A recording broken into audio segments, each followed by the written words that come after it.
As I'm filming this, we have 10 days left of February. I've already checked 4 books off my TBR, but I still have 3 books left to read. Oh yeah, did I also mention that I'm going on vacation for the week? So, in this video, I'm gonna be taking you along to see if I can finish my February TBR by the time I get home.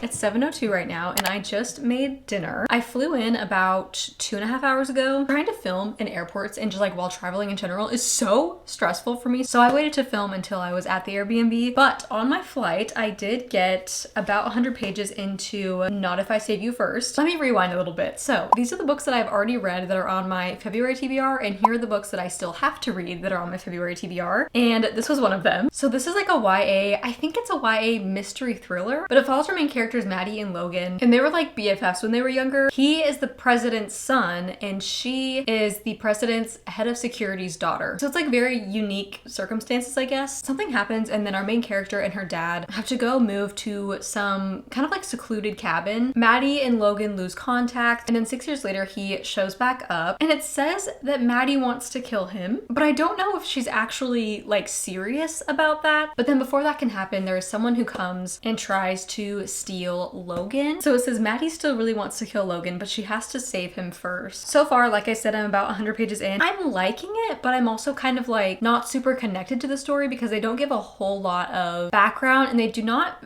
like explain things very well. And I'm just really hoping that things kind of get revealed throughout this read, because right now I'm just like confused as to why I should care about what's going on, if that makes sense. I do have high hopes for this book though, because I did read my first Ally Carter book back in December, and that was The Most Wonderful Crime of the Year, which I absolutely loved. So I wanted to get into some of her like backlist titles. So I don't know, hoping that this one ends up being good. There is a heated pool and a hot tub at our Airbnb, so I think we're going to just kind of hang out, swim a little bit, relax, because tomorrow we are going to be going to the zoo. And there's also a mystery bookstore that is pretty close by, so we're also gonna go there, which I'm very excited about. But yeah, that's kind of the plans for the rest of the day. It's so bright out here, so I literally cannot see the screen, but I hope it looks okay. It's so loud out here, so I'm so sorry if you can hear all the background noise, but I am just so ridiculously happy to be able to actually be outside right now. Back home, it's like 20 to 30 degrees, so I literally haven't stepped outside in a very long time, and the fact that I'm getting sunshine on my face right now, God, I'm so happy. It's a very chill morning, so I'm just going to hang out by the pool and hopefully get another big chunk of my book read. I read a little bit last night, but then I started getting really sleepy, so that didn't last very long.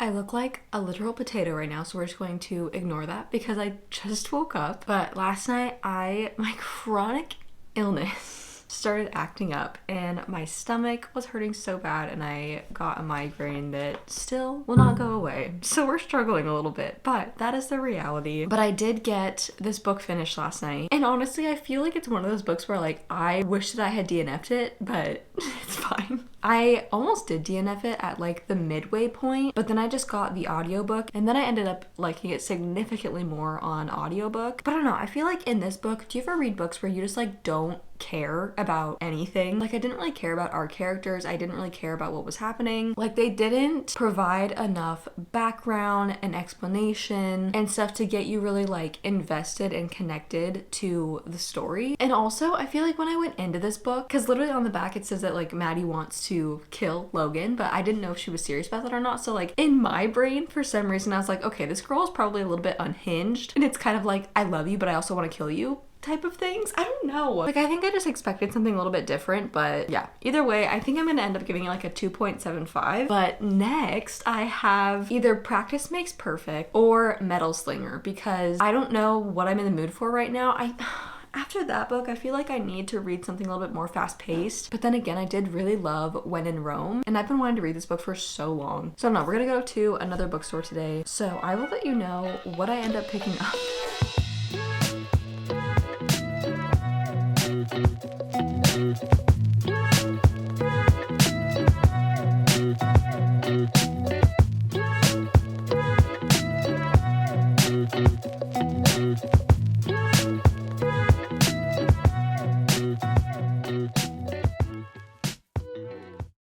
So I've gotten about 100 pages into Practice Makes Perfect, and I love Sarah Adams' books so much. But I will say, Will, I don't know how much I like him right now. I just really don't like the guys in romance books that are like against relationships, that are like anti-love. It really icks me out, and like his type of character just really, I don't know, it just gives me the ick. But I know he has like valid reasons for feeling a specific way. It's just, I hate, I don't like it. But Annie, I love her so much. She is the cutest, most wholesome character I think I've ever read about in a romance book. I think also just the fact that they're so opposite is gonna make this book so entertaining, because the way that he like teases her already is so fun. I was getting a little bit nervous because last night I was like, I don't know, I felt like I was getting into a reading slump. So I was like, oh no, am I like not gonna like this book because I'm just in a weird funk? But then I took a shower and I went to bed, and then this morning I started reading again and I was having a great time. I think that just travel, like, because I'm neurodivergent, like when I travel, it throws me off my routines, and then like it throws me off. So I've just been feeling very like anxious and on edge, and just like something's wrong and something's missing. But yeah, this morning I'm feeling a lot better.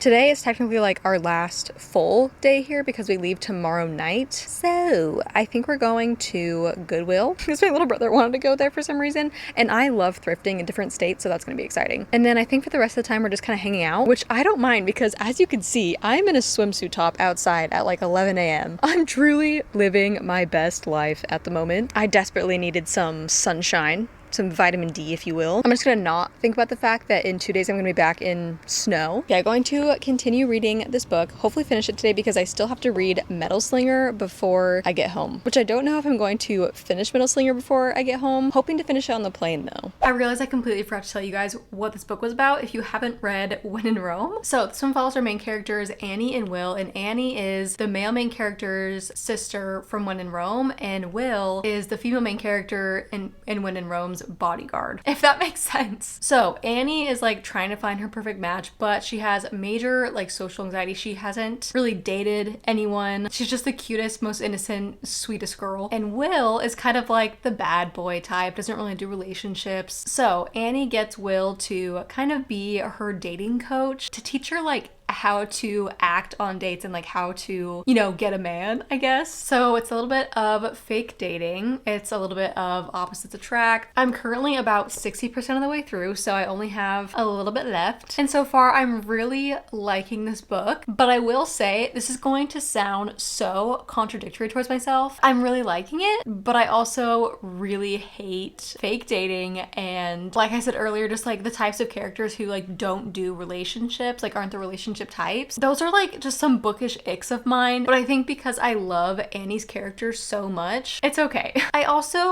I do like Will, but I really hate the vibe that his like relationship lifestyle gives off. Like he just kind of seems like the F-boy type, and I just really, it just gives me the ick. I really don't like those types of characters. But as he like starts to soften for Annie, I really like who he's turning into. I also really love that we get a lot of Amelia and Noah in this book, because sometimes I feel like with interconnected standalone books, you kind of like, you get little hints of characters from the other books, but I feel like in this one they play like a pretty significant role, I guess. And I love them so much, so I loved seeing them in this book. So far it's shaping up to be like a 4-star read, so we'll see how I feel about it by the end.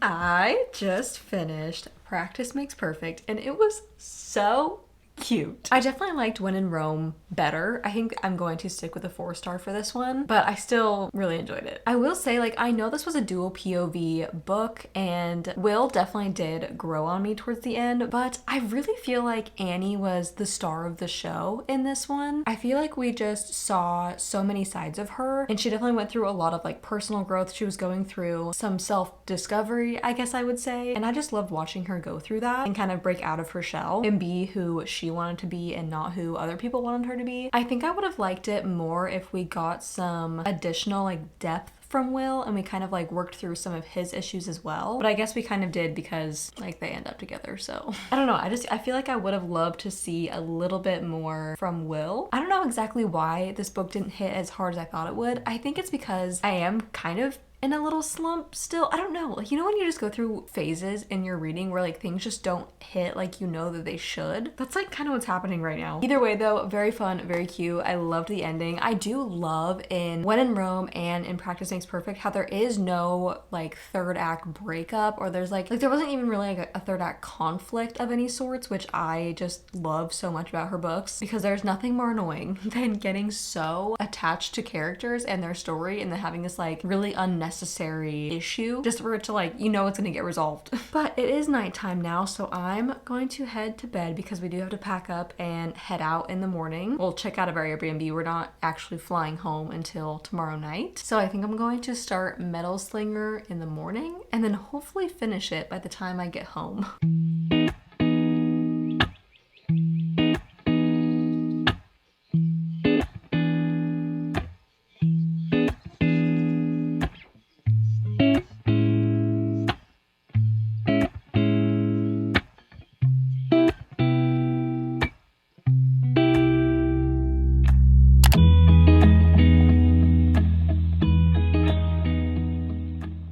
So I have slightly made a mistake. I am supposed to get this video out by tomorrow, and I did not realize that Metal Slinger is about 500 pages long. So last night on the plane, oh yeah, I'm home, by the way, if you couldn't tell by my background. Last night on the plane, I read about 100 pages of Metal Slinger, and today I have so many errands to run and so many things to catch up on. And like I just said, this video is supposed to go out tomorrow. So there is just absolutely no way I'm going to be able to finish Metal Slinger by tomorrow. So we're switching things up a little bit, and I think I'm going to be reading Throne of Glass because this is another book that I wanted to read this month, but I didn't necessarily put it on my TBR. I've been doing like swap books because obviously we all know that I'm a chronic mood reader. So I've been making like my normal monthly TBRs, but then I've been adding like 1 or 2 swap books. And those are books that I kind of have on the side to just swap with whatever one I'm not necessarily in the mood for or can't get to on my like priority monthly TBR, if that makes sense. So since I can't really finish Metal Slinger right away, I'm going to swap it with Throne of Glass, and we are going to be reading this one today because I do have the physical and audiobook of this, and I just figured I would go in between. Like I would read the physical copy a little bit this morning, and then once I start running errands I can listen to the audiobook like in between things I have to do, and hopefully get it finished by tonight. Although this is still 400 pages, so either way I would have had to read about 400 pages today, but since I have the audiobook of that one, it's gonna be easier to get through quicker. For the 100 pages that I did read out of Metal Slinger though, so far I'm very intrigued by it, and I feel like I was not necessarily like hooked right away, but I definitely was very interested and it grabbed my attention pretty easily. But I will say there has been like no world building whatsoever, so I kind of like, I feel like there's some fantasy books where you kind of just get like plopped into this world and they already expect you to know like everything about it, and I'm having a really hard time adjusting to this world and like understanding and connecting to this world because I just know absolutely nothing about it, and they just keep talking about things like I do know what it's about. So that is kind of bothersome for me. Like I don't understand how the politics work. I don't understand how the world works. Like, is there magic? Is there not magic? What kind? She's like in some kind of guard school, but I have no idea like anything about this school or what they're trying to accomplish. And I feel like that kind of information for me at least is crucial to feeling connected to the story. But there's obviously some secrets being kept and there's some shady stuff going on. So I'm very interested to see what that's all about. There's also some handsome, mysterious, slightly aggressive guard of some sort that we are going to have some connection to. I don't know. It's just there's a lot going on. I'm very excited to see how it plays out, but I really hope they do add at least some kind of world building or give some kind of background, because if they don't, I don't know if I'm going to be able to really connect to the story. I'm going to be finishing Metal Slinger probably within the next couple days to a week, because it is my February in-person book club pick. So I literally have to finish it this week. So yeah, I'll have my final thoughts in a video coming up for that. But for now, yes, starting Throne of Glass, running a lot of errands today. So I will update you guys when I am done running my errands and when I get a decent chunk of the way through this book. So I have made it about halfway through Throne of Glass. I'm on chapter 28. So far, my interest is definitely peaked. I'm not like loving it as much as I thought I would. Like, it's a good book, but I'm not like obsessed with it by any means. I think it definitely like sets up a lot for the rest of the series, or I guess the next couple books. I do feel like there's kind of a lot to follow. Like, I feel like there's a lot of characters that are being introduced, and especially right now at the halfway point, we're talking about some things from the past, like in this world, and I think I was getting really lost and confused because I couldn't remember exactly when this took place, like in the Sarah J. Maas like world. And they're talking about Fae like they're this ancient creature, so I'm like, okay, this is obviously like very far ahead of ACOTAR. I am still so glad that I read Assassin's Blade first, because they are making references back to people and things that we learned about in Assassin's Blade, and I love knowing exactly what she's talking about, because then it like, I feel like for me it hits harder that way versus like if I read this and I hadn't read Assassin's Blade, I wouldn't care about whoever and whatever she was talking about, because I wouldn't even know what that was, you know? I feel like the whole first half was kind of slow for me. I also didn't really find the competitions like very interesting. I honestly kind of feel like those are an afterthought, because during the competitions, it's like a very small portion of the book, I feel like. Like, we don't really go through those in depth, if that makes sense. I feel like the main thing that's happening is like there's some weird things going around in the castle and with the other competitors, I guess I would say. And so that feels like the main plot, versus in my brain I thought it was going to be these like competitions and trials, I guess I would say. I guess literally in the synopsis it says that something evil dwells in the castle and it's there to kill. When her competitors start dying one by one, Selena's fight for freedom becomes a fight for survival. So I guess I should have expected it to be more like that. I don't know. Either way, it's just been a little bit slow for me up until this point, and now we are kind of starting to piece some things together and learn about more things that are going on. So I'm just really interested to see what the heck is happening. I also heard Dorian and Kale's name Kale? I don't know how to say his name, but I've heard those names so many times just from Bookstagram, BookTube, the book community in general, and I never understood like who those people were. I did not expect them to be who they were. And I think that's also what's confusing for me, is because in this book, technically, like, I wouldn't say they're the bad guys, but I thought we didn't like the king and his people. But in this book, I feel like we like Dorian and Kale. So I was so confused by that as well. That kind of threw me off. And this is why I try not to read super hyped up series that have been widely talked about online, because then I just like expect different things. But anyway, I'm going to just binge read the rest of this book today. I do think that I'll be able to finish this by tonight, because it's only about 2 p.m. right now, and I've got about 200 pages left, which seems like a lot, but I think I can do it. If not, I'm gonna finish it tomorrow morning. Yeah. Yep. That's the plan.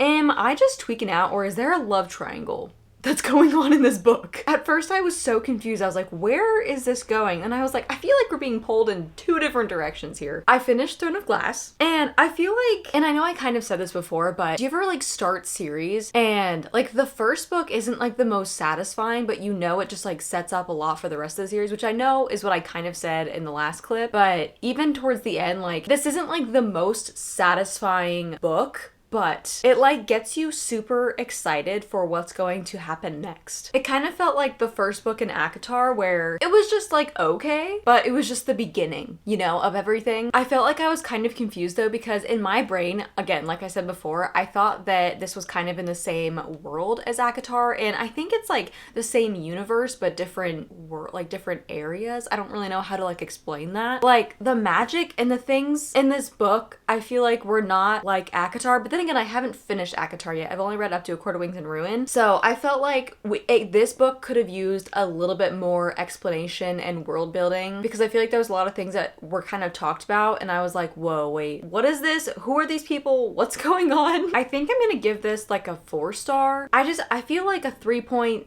or 3.75 is like way too low, but it definitely didn't give me any more than a 4-star feeling. I was a little bit lost and confused, but I think there's some sketchy stuff going on behind the scenes, and that is something that I'm really interested to see play out throughout the next few books. I feel like I was a little bit lost in this book because it's told in third person POV. I found that we were kind of skipping to different people, and that was kind of hard for me to follow sometimes because I feel like there were so many different people that we were following and like I forgot who was who. But I think over time it'll make more sense and I'll catch on. I'm also really interested to learn more about like Selena's lineage and her family and her background, because I feel like there were some things that were kind of hinted at, but I don't really know anything about that stuff. So I'm really interested to see if that gets kind of more further explained in the next few books. But anyway, yes, I enjoyed that. I'm very, very excited to go into the rest of the series. Because this is such a large series, I'm planning on reading at least 1 to 2 books every month. So that means I'll get done roughly by summer, but I know the last few books are pretty lengthy. So who knows when I'll actually finish the series, but we're going to be working on it slowly but surely this year. That is the end of my reading for this video though. I had 2 other books on my TBR for this month, but those are for a specific video that is now going to be coming out in March. So those books got moved to March. So I think I actually finished my February TBR, besides Metal Slinger. I'll have to read that this week, but either way, I will have actually successfully somewhat finished my February TBR. Who am I? I don't think I've ever completed like a full monthly TBR. So very proud of myself for that one. I love you guys so much and I hope you have a beautiful rest of your day, and I will see you guys in my next video.